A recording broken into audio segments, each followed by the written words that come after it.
The silver spires of the Galactic Academy rose like needlepoints against the purple sky of Nexus Prime. Inside one of its many grand lecture halls, a group of alien students gathered around a floating holographic display. The Academy served as the most prestigious learning institution in the known universe, where the brightest minds from over 300 species came to study the sciences, arts, and politics of galactic society. Krav, a tall, blue-skinned alien, with 4 eyes arranged in a diamond pattern, poked at the hologram with a long finger. The image showed a small blue and green planet. Earth, he said, his upper eyes narrowing in amusement. Home to the most dangerous species never invited to join our academy. His friends laughed. Mox, a round-bodied alien covered in short fur, bounced slightly with each chuckle. Humans are banned for good reason. They fight over everything. Not just fight, added Drell, whose translucent skin revealed the outline of 3 hearts beating inside her chest. They make weapons for fun. They tell stories about killing each other. The group consisted of 5 students, all from advanced civilizations that had mastered faster-than-light travel at least 1,000 years before humans had discovered electricity. Their species sat on the Galactic Council, the ruling body that had voted unanimously 3 centuries ago to place a non-contact order on Earth. "Look at this," Krav said, expanding the hologram to show a human settlement. "They still use combustion engines for transport, and these buildings, they're made of processed plant matter." The aliens erupted in fresh laughter, their various sounds blending into a strange chorus that echoed through the hall. "Silence, please." The stern voice cut through their amusement like a laser. Professor Lund glided into the room, her 6 tentacles carrying her gracefully across the polished floor. Her skin changed color slightly as she moved, a sign of mild irritation among her kind. "The study period begins now," she announced. "As I mentioned yesterday, your group projects will focus on technological innovation among pre-spacefaring species." Krav raised a hand. "Professor, our group has already chosen our subject." Professor Lund's skin shifted to a curious yellow. "Indeed, so quickly." "We want to study Earth," Krav declared. "Humans." A murmur ran through the other students. In the hall, Professor Lund's tentacles curled slightly, a gesture of surprise. "An interesting choice," she said carefully. "The non-contact protocol for Earth remains in effect. Your research will be limited to existing records." "That's fine," Krav replied, his 4 eyes blinking in sequence, a sign of smugness among his people. "We want to understand why the Council considers them so dangerous when they appear so primitive." Professor Lund's skin darkened. "Do not mistake technological development for capability, Student Krav. The Council's decision was not made lightly. After 4, the professor moved to another group. Drell leaned toward her friends. "My parent sits on the Council. They say humans developed nuclear weapons before they had computers to properly control them." "Barbaric," Mox whispered. "Exactly," Krav nodded. "This project will be simple. We'll show how the ban is probably unnecessary now. Humans must have destroyed themselves by now anyway." The group split up research duties and began accessing the Academy's vast knowledge banks. The records on Earth were surprisingly extensive, though most were at least 3 centuries old, dating back to when the non-contact order was established. Krav found himself reviewing human military history. The images made his upper eyes widen, while his lower ones narrowed, the expression of confusion in his species. "Look at this," he called to the others. "They had something called world wars where they fought each other on a global scale. Twice." Mox rolled over to view the display. "That can't be right. No species would survive that." "And they developed atomic weapons after the first one," Drell added, her 3 hearts visibly pulsing faster through her skin. "Then used them before the second war ended." "These must be exaggerations," Krav decided, closing the file. Primitive cultures often glorify warfare in their records. As the day progressed, the group collected more information that puzzled them. Humans appeared to advance technologically at an alarming rate compared to other species, while Krav's People had taken nearly 10,000 years to progress from simple tools to basic computers. Humans had made the same leap in less than 5,000. Their creativity is concerning, Tesk, the fourth member of their group, noted. Tesk had a hard exoskeleton and spoke by vibrating specialized plates against each other. They appear to adapt quickly. But they're constantly fighting, countered Plex, the fifth student, whose gas-filled body floated slightly above the ground. They waste resources on weapons instead of advancement. Krav sat back, his four eyes blinking in thought. I have an idea that will make our project stand out. The others gathered closer as Krav lowered his voice. What if we actually contacted them? A collective gasp rose from the group. That would break the non-contact protocol, Drell whispered, her skin turning pale with anxiety. We wouldn't actually visit Earth, Krav explained. Just send a simple message. See how they respond. It would make our research unique. That's still prohibited, Mox reminded him. Only if we get caught, Krav countered. And think of the recognition we'll receive for being the first to make contact in 3 centuries. After much debate, curiosity overcame caution. That evening, after most of the academy had retired for the night, the 5 students gathered in the communication lab. As advanced students, they had access to the powerful transmission systems used for interstellar communication. I've modified this system to hide our location, Krav explained as he worked the controls. The message will appear to come from empty space. What should we say? Asked Plex, bobbing nervously. Something simple, Krav replied. A greeting, a few questions, nothing that would alarm them. The message they composed was brief. Greetings, people of Earth. We are students studying primitive civilizations. We have chosen your species for our research project. Please respond with information about your current technological development and social structures. We are particularly interested in whether you still engage in warfare or have evolved beyond such primitive behaviors. Krav added a final line. Note, your species is considered dangerous by advanced civilizations. We seek to understand why. That sounds insulting, Drell noted, her heart's beating rapidly. It's honest, Krav replied. Besides, they probably won't even understand how to receive this transmission. With a dramatic gesture, Krav activated the transmission. The message converted to a specialized format that would be detectable by Earth's communication systems, then shot across space at speeds far beyond light. Now we wait, Krav said, his 4 eyes gleaming with excitement. Our project will be the most talked about presentation in Academy history. As they left the lab, none of them noticed the small security sensor that had recorded their unauthorized transmission, nor did they realize that despite their efforts to hide their location, the message contained embedded markers identifying it as coming from the Galactic Academy. What the 5 students had set in motion would bring consequences none of them could imagine. Across the vast distance of space, their message sped toward Earth, a planet whose inhabitants had never been invited to join the galactic community, for one simple reason. The humans were far more dangerous than these students could possibly understand. Deep within the reinforced walls of Earth's Unified Defense Command, alarms blared through the monitoring station. Lieutenant Grace jumped from her seat, spilling coffee across her console.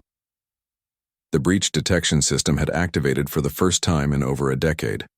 Sir, we've got an incoming transmission of non-Earth origin, she called out, her fingers flying across the holographic interface. Pattern matches known galactic communication protocols. Admiral Tom stepped away from the strategy table where he had been reviewing fleet deployments. A veteran of 3 decades in Earth Space Forces, his weathered face remained calm despite the flashing red alerts. Source? He asked simply. Working on it, sir. Grace isolated the signal and ran it through the decryption matrix. They tried to hide their location, but our systems detected Academy markers. The room fell silent. Everyone knew what that meant. The Galactic Academy, humanity had been monitoring its transmissions for over a century, gathering intelligence about the advanced alien civilizations that had chosen to isolate Earth rather than welcome it. Put it on screen, Admiral Tom ordered. The message appeared, translated by Earth's AI systems. As the staff read the condescending words, faces hardened around the room. Primitive civilizations, Colonel Ben scoffed, his dark eyes narrowing. 300 years of watching them and they still think we're savages. Admiral Tom read the message twice before speaking. They've broken their own protocol. Contact the Security Council immediately. Within an hour, leaders from Earth's 7 continental unions gathered via secure holographic conference. The message from the Academy students was displayed for all to see. This is a clear violation of their non-contact directive, said Representative Lee of the Asian Union. For centuries they have observed us without direct communication. Now this. And from students no less, added Chief Wilson of the Pacific Islands Collective. Not even an official contact. Admiral Tom stood before the council, hands clasped behind his back. We have 3 options. Ignore the message, respond diplomatically, or demonstrate why they were right to fear us in the first place. Doug, the military advisor to the North American Union, leaned forward, his cybernetic eye whirred as it focused. This message reveals something important. They've forgotten why they feared us. They mock us while sitting undefended. We don't know that they're undefended, cautioned Ambassador Raj of the Indian subcontinent. Actually, we do, Doug countered. Our deep space monitoring has tracked their defensive capabilities for decades. The Academy itself has minimal military protection, relying on the non-aggression pacts between member species. Admiral Tom nodded. Which is why Project Nightshade may be our best response. The council members exchanged glances. Project Nightshade was not common knowledge even among Earth's leadership. Explain, ordered President Otero of the United Republics of South America. Admiral Tom activated a secure holographic display. The image of a sleek black vessel appeared, its hull seeming to absorb light rather than reflect it.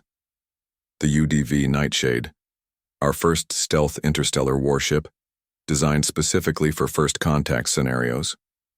His hand passed through the hologram, highlighting key features. Equipped with technology reverse-engineered from the fragments of alien craft we've recovered over the centuries. They don't know we have this capability. You're suggesting we send a warship to confront students? Asked Chancellor Amari of the African Union, her voice heavy with concern. Admiral Tom shook his head. I'm suggesting we send a message. The Academy has been watching us for centuries, cataloging us as dangerous while believing we were unaware of their existence. He paused. We've been patient. We've learned their languages, studied their technology, and prepared for the day they would finally reach out. And now they have, Doug added with mockery and condescension. The room fell silent as the implications settled over the council. Humanity had never been invited to join the galactic community, not because they weren't advanced enough, but because the other species feared them. What exactly would Nightshade do? President Otero finally asked. A reconnaissance mission only, Admiral Tom assured. Captain Mark and his crew would approach undetected, assess the situation, and make contact on our terms. No aggressive action unless threatened. After hours of debate, the council voted. The decision was not unanimous, but the majority prevailed. Earth would respond, not with words, but with action. Meanwhile, back at the Galactic Academy, Krav and his friends gathered in their common area, reviewing their research. It's been 3 days since we sent the message, Mox noted, his furry body drooping slightly. No response. As expected, Krav replied confidently. Their communication systems probably couldn't even detect our transmission. Drell wasn't so sure. Her transparent skin had remained pale with worry since they'd sent the message. What if they did receive it and have reported us to the council? Impossible. Krav dismissed her concern with a wave of his four-fingered hand. Earth technology is primitive, and even if they somehow received it, they would be too excited by alien contact to report anything. We should focus on our presentation, Tesk suggested, his exoskeleton clicking as he moved. Professor Loon expects our preliminary findings tomorrow. The group had compiled a report filled with examples of human primitiveness, their reliance on fossil fuels, their tendency toward violent conflict, their fragmented political systems. They had created short videos dramatizing human behavior, based on old historical records, each one more exaggerated than the last. "This will be the most entertaining presentation of the semester," Plex boasted, floating higher in excitement. "We'll show why humans are rightfully banned. They're too dangerous to themselves, let alone the galaxy." As they laughed, the door to their common area slid open. Professor Loon entered, her skin a deep purple, the color of severe concern. "Students," she said, her voice unusually sharp, "I need to speak with you immediately." Krav's upper eyes blinked nervously. "About our project, Professor? We've made excellent progress." "About your unauthorized transmission to Earth."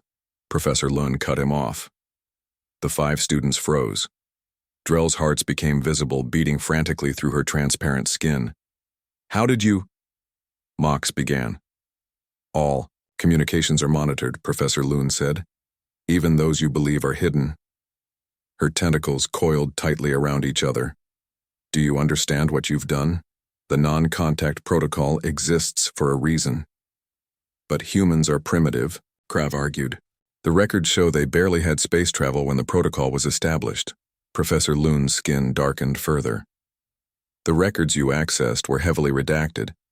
The full reasons for the non-contact order are classified beyond your security level."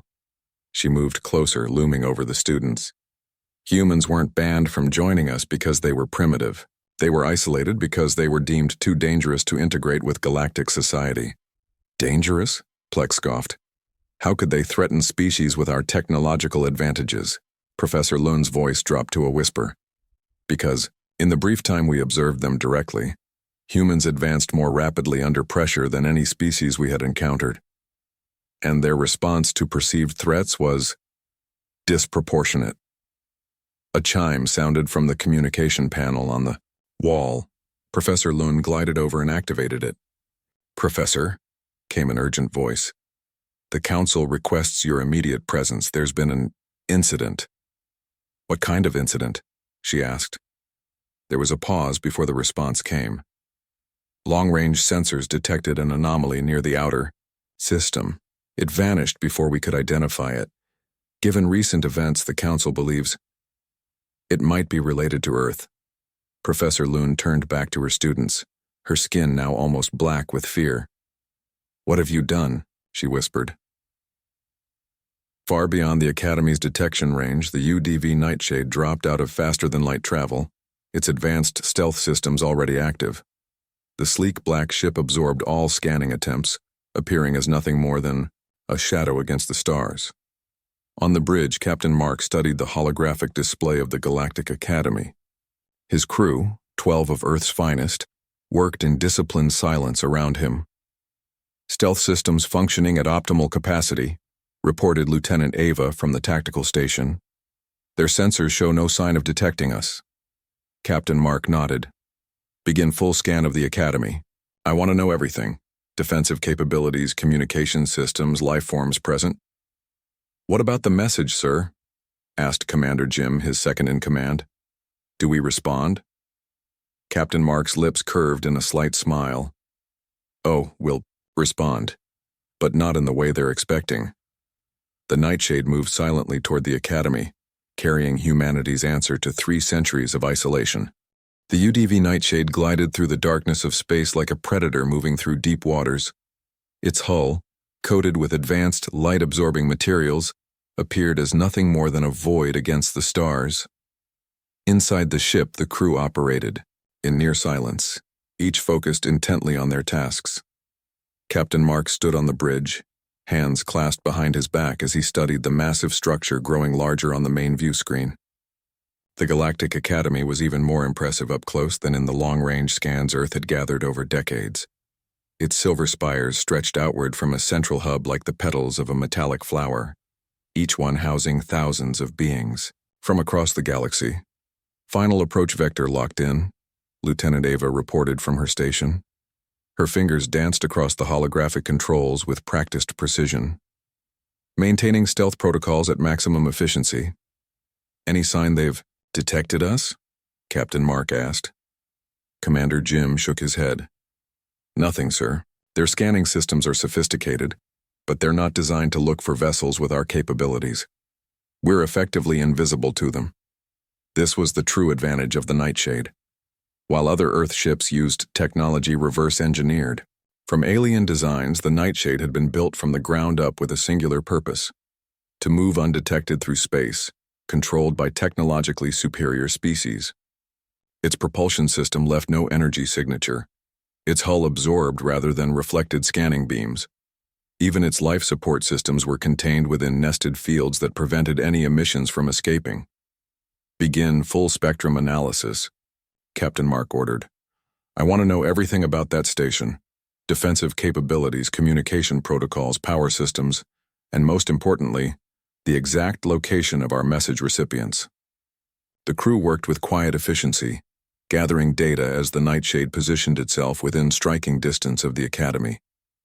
They had trained for this mission for years, preparing for humanity's first direct contact with the galactic community that had chosen to isolate Earth rather than welcome it.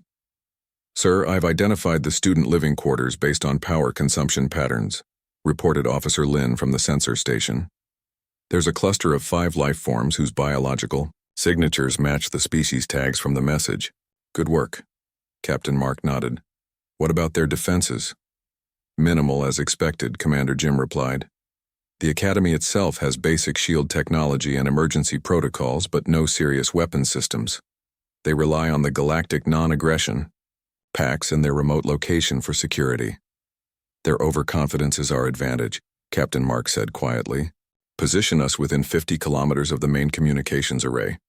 If we need to make our presence known quickly, that's our target." As the Nightshade maneuvered silently into position, Captain Mark activated the ship's specialized surveillance systems. Soon, the bridge crew could hear conversations happening inside the Academy, translated in real time by the ship's AI. Inside the grand presentation hall of the Galactic Academy, Krav stood nervously before his assembled classmates. Behind him, the other 4 members of his research group fidgeted uncomfortably under Professor Lun's stern gaze. "Today we present our findings on Earth and its inhabitants," Krav began, his 4 eyes blinking in sequence as he tried to project confidence. "As you know, humans have been subject to a non-contact order for over 3 centuries. The holographic display behind him showed an image of Earth, rotating slowly to reveal its blue oceans and green-brown land masses. Our research indicates that humans remain a primitive species, bound by their violent tendencies and limited technological development," Krav continued. "Despite having achieved rudimentary space travel before the non-contact order was issued, their progress appears to have stagnated." Mock stepped forward, his furry body quivering slightly. "We analyzed historical records of human conflict and found that they engaged in global-scale warfare multiple times, developing increasingly destructive weapons with each conflict. The display changed to show recreations of Earth's world wars, exaggerated to emphasize human aggression. The images showed soldiers with grotesque expressions firing primitive weapons, explosions tearing across landscapes, and mushroom clouds rising over cities." Several students in the audience shifted uncomfortably. Professor Lun's skin had darkened to a deep purple, but she remained silent, watching the presentation with increasing concern. Drell moved to stand beside her friends, her transparent skin revealing her rapidly beating hearts. "Based on available data, we believe humans would pose a significant danger to galactic harmony if contact were established. Their biological tendencies toward territorialism and aggression make them unsuitable for integration." As the presentation continued, none of them noticed the small surveillance drone hovering near the ceiling, a device not of Academy design but of human manufacture, deployed by the Nightshade to monitor the proceedings. On the bridge of the Nightshade, Captain Mark watched the alien students' presentation with narrowed eyes. "They've created quite the caricature of humanity," Commander Jim observed, his voice tight with controlled anger. "And yet they know so little," Captain Mark replied. "They mock what they don't understand." Lieutenant Ava looked up from her console. "Sir, we're picking up increased activity in what appears to be their administrative section. Something has them concerned." "Patch it through," the captain ordered. The main view screen changed to show an elegant chamber where several alien beings of different species had gathered around a central table. One of them, a tall crystalline entity whose body refracted light in rainbow patterns, was speaking urgently. The anomaly appeared again, just beyond our outermost sensors, the alien said, its voice translated by the ship's computer. It vanished, before we could get a clear reading, but the pattern matches no known ship design in our database. Another being, with multiple tentacles and color-changing skin, responded. Could it be a natural phenomenon? A spatial distortion, perhaps? Natural phenomena don't move with purpose, the first alien countered, and this one appeared to be moving directly toward the Academy before it disappeared from our scans. Captain Mark smiled slightly. The Nightshade had deliberately allowed itself to be partially detected, then engaged its full stealth systems again. A brief glimpse to create uncertainty and concern among the Academy leadership. I believe it's time we introduced ourselves, he said. Lieutenant Ava, prepare to drop stealth protocols on my mark. Commander Jim, ready the demonstration package. Sir, Commander Jim said hesitantly. Are you certain? Once we reveal ourselves, there's no going back, Captain Mark nodded. That's precisely the point. Earth has waited 3 centuries for this moment. Let's make it memorable. Back in the presentation hall, Professor Loon had finally interrupted the students' presentation.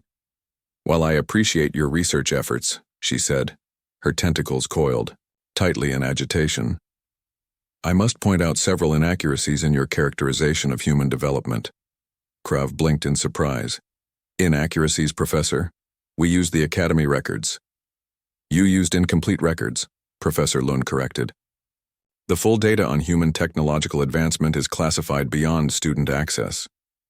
Before she could continue, an aide rushed into the hall, moving directly to Professor Loon and whispering urgently in her ear equivalent. The professor's skin paled to almost white. This session is dismissed, she announced abruptly. All students return to your quarters immediately. Confused murmurs spread through the hall as students began to file out. Krav and his friends remained in place, exchanging worried glances. Professor, what's happening? Drell asked, her hearts visibly racing through her transparent skin. Professor Loon fixed them with all 4 of her eyes. The Academy Council has called an emergency session. I have been summoned immediately. Is it about our message? Plex asked, his gas-filled body deflating slightly with anxiety. We don't know, Professor Loon replied, but her tone suggested otherwise. Stay in your quarters until further notice. As she hurried from the hall, the lights throughout the Academy suddenly flickered, then stabilized. Moments later, a deep vibration rumbled through the structure, felt rather than heard. In the administrative chamber, the council members froze as their holographic displays simultaneously deactivated, then reactivated to show a single image. A sleek black ship of unmistakably human design. And in the vacuum of space just beyond the Academy's outermost spire, the UDV Nightshade shimmered into visibility, its stealth systems temporarily deactivated. Against the backdrop of stars, the Earth vessel appeared as a physical manifestation of the void itself, a darkness with purpose and intent.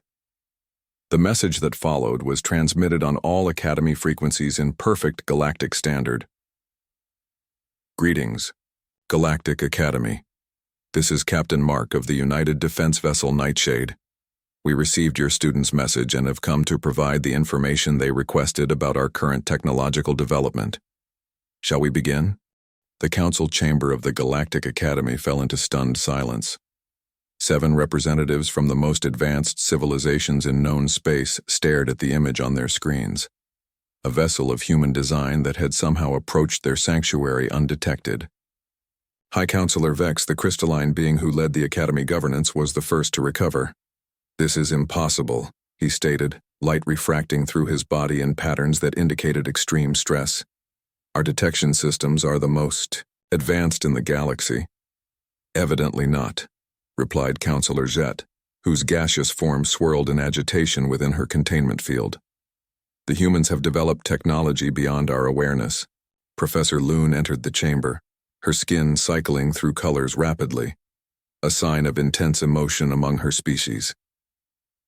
Counselors, I must inform you that several of my students recently sent an unauthorized communication to Earth. I discovered this violation only yesterday. The chamber erupted in overlapping voices until High Counselor Vex raised a crystalline appendage for silence. Establish communication with the human vessel, he ordered. The main display in the chamber shifted to show the bridge of the Nightshade. Captain Mark stood calmly at its center, hands clasped behind his back. The human appeared remarkably ordinary to alien eyes. 2 arms, 2 legs, a single head with basic sensory organs. Yet his presence commanded the attention of every being in the council chamber. Greetings, representatives of the Galactic Academy, Captain Mark said, his voice translated perfectly into all 7 council languages simultaneously. Thank you for accepting our transmission. Human vessel, High Counselor Vex began formally. You have entered Academy space without authorization. Explain your presence immediately. Captain Mark's expression remained neutral.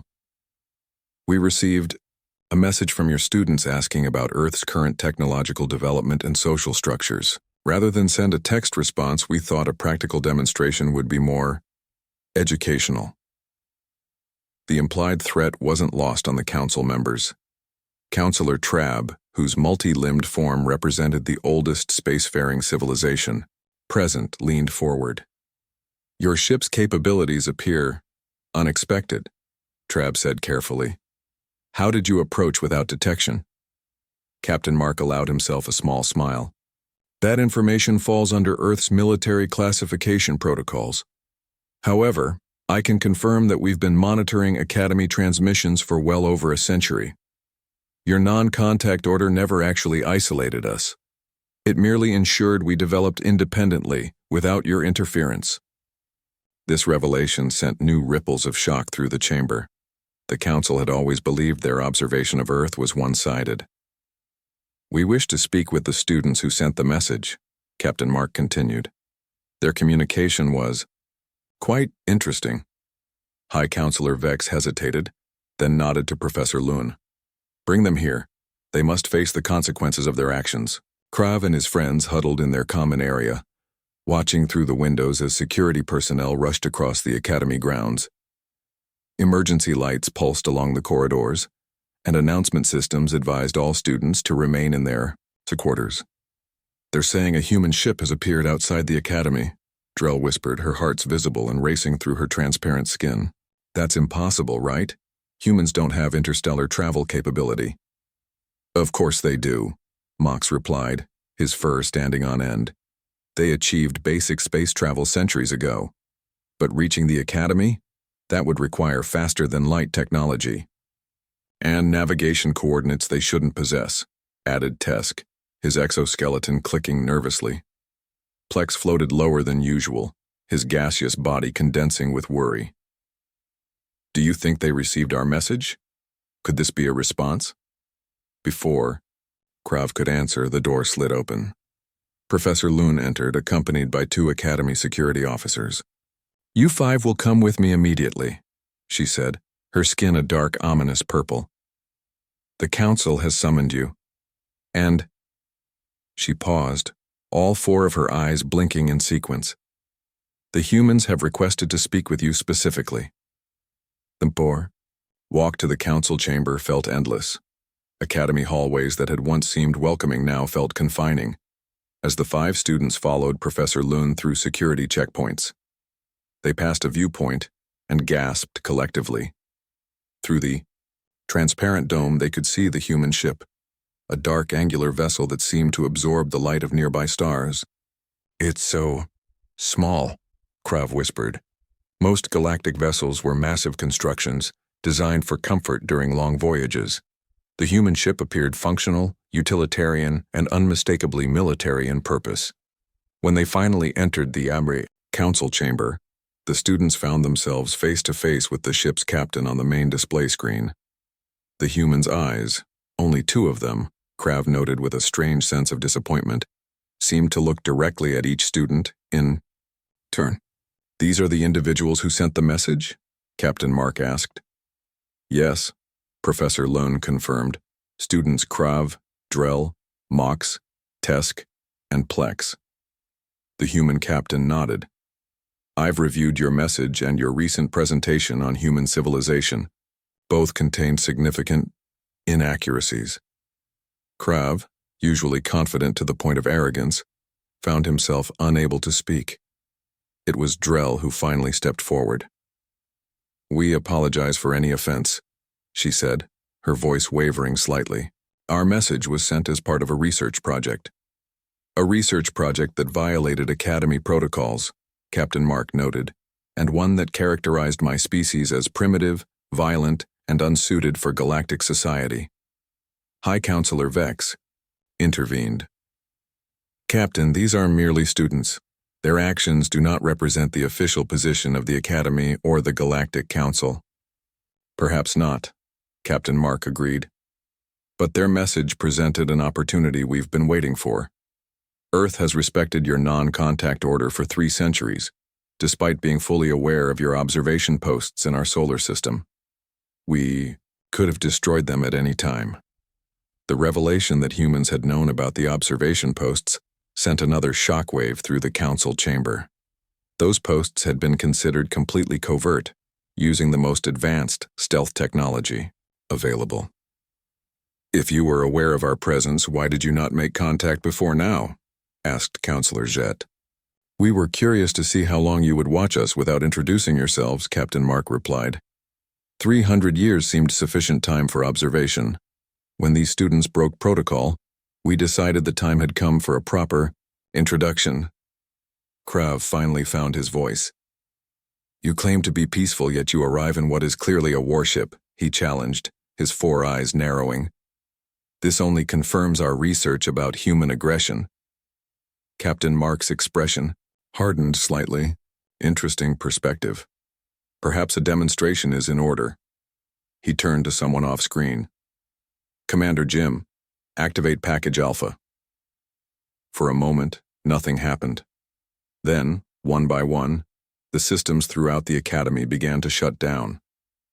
Emergency lights flickered and died. Environmental controls faltered. Communication networks went silent. Even the artificial gravity wavered momentarily before stabilizing at a reduced level. Panic spread through the chamber as the counselors found their personal devices non-functional. Only the communication link with the Nightshade remained active. What have you done? Demanded High Counselor Vex, light patterns flashing chaotically through his crystalline form.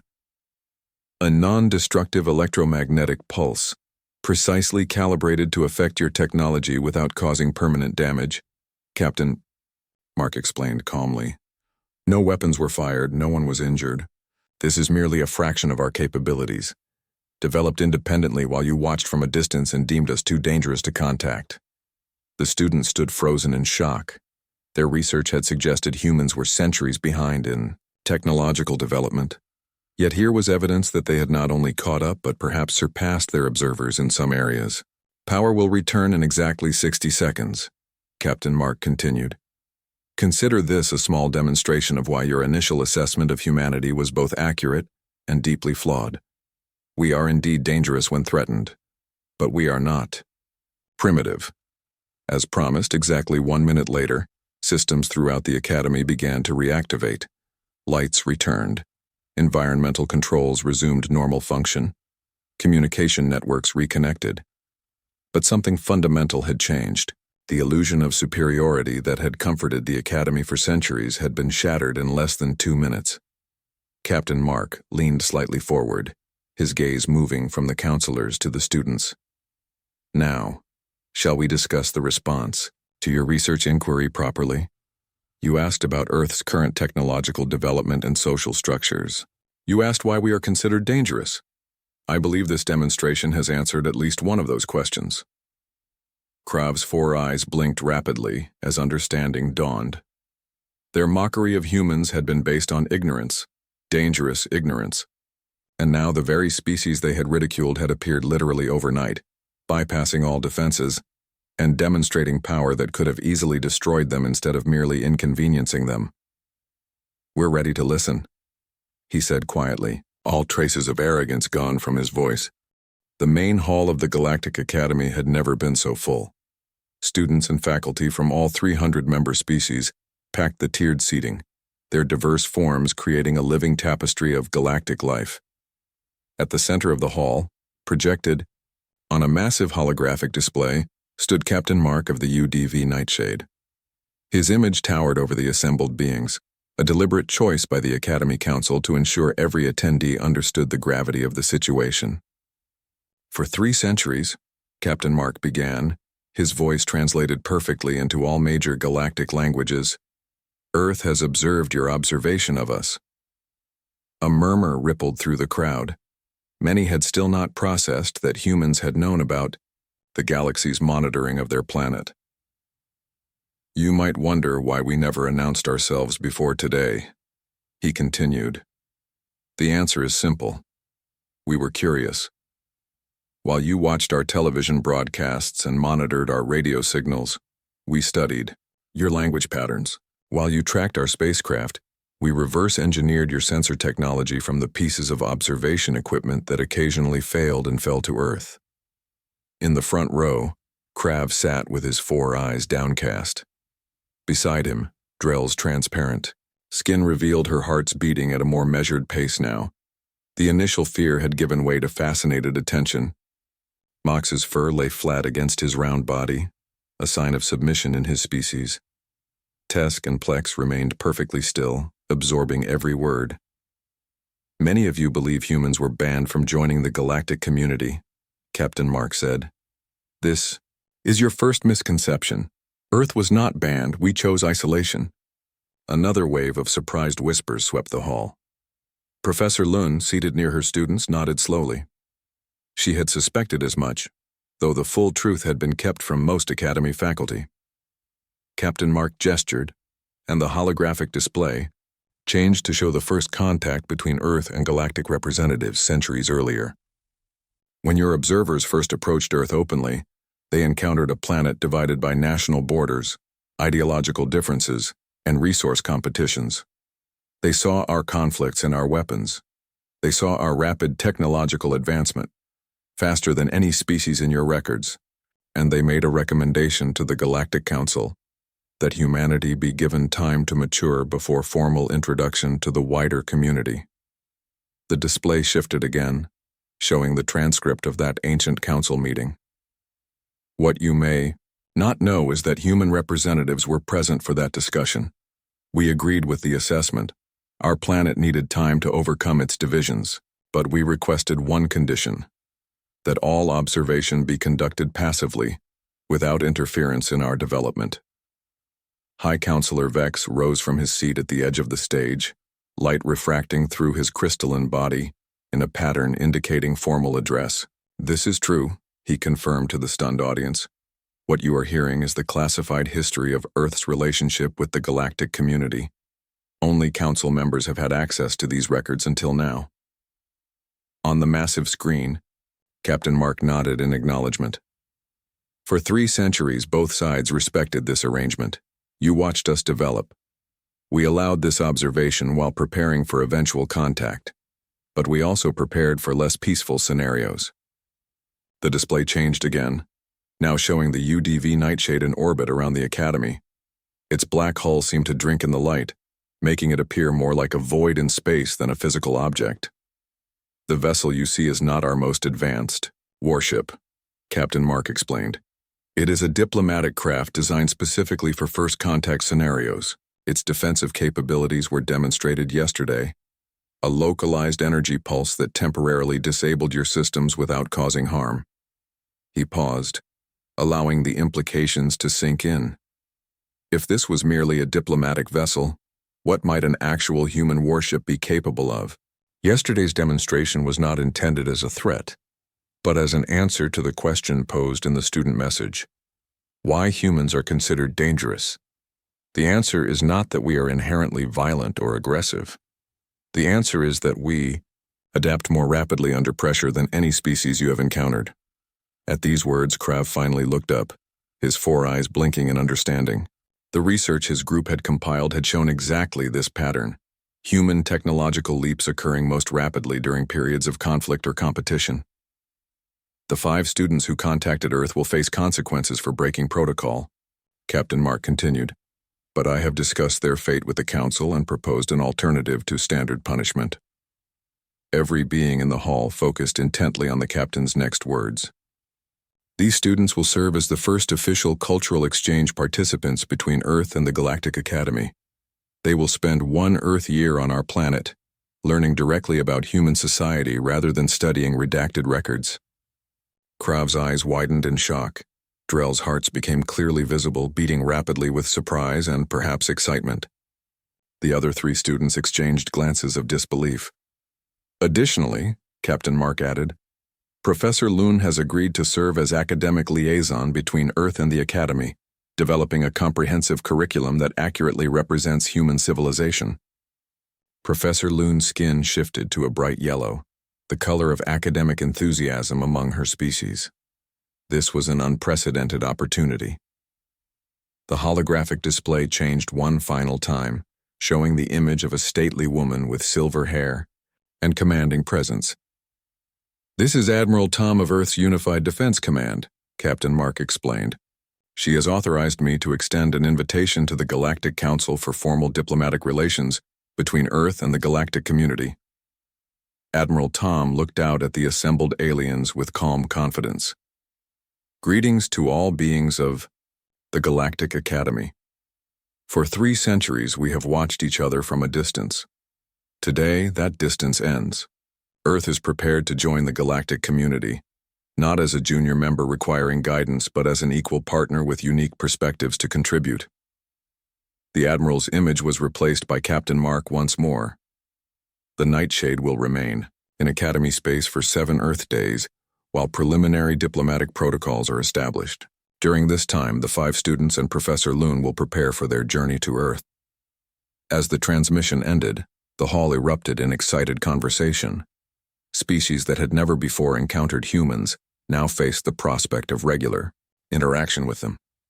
Academic departments throughout the Academy would need to revise centuries of curriculum regarding Earth. In the front row, Krav turned to his friends, all 4 of his eyes wide with the realization of what awaited them. We're going to Earth, he whispered, his voice blending awe and apprehension. We might be the first Academy citizens to see their world up close in 300 years. Drell replied, her hearts visible and pulsing with excitement through her transparent skin. Professor Loon approached her students, her skin now a calm blue of resolution. You 5 have created a historical turning point through your reckless actions, she said. Now you must bear the responsibility of representing the Academy on a world we have misunderstood for centuries. Krav nodded slowly. We will learn everything we can, Professor. Our research was flawed. Deeply flawed, Mox added, his fur rippling with embarrassment. Then consider this your most important lesson, Professor Loon said. Never judge a species by outdated records or limited observation, especially one that can approach your home undetected and disable your defenses without firing a single weapon. 2 weeks later, as the 5 students boarded the human transport vessel that would take them to Earth, Krav paused at the airlock. Through the viewport, he could see the Academy growing smaller as they departed. The human crew moved with efficient precision around them, neither hostile nor particularly friendly, simply professional. Officer Lin, their human liaison, noticed Krav's hesitation.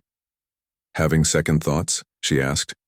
Krav's 4 eyes blinked in sequence, no longer a sign of arrogance, but of thoughtful consideration. I was just thinking about our research project. We set out to understand why humans were considered dangerous enough to be kept separate from the galactic community. And did you find your answer? Lin asked. Krav turned from the viewport to face her.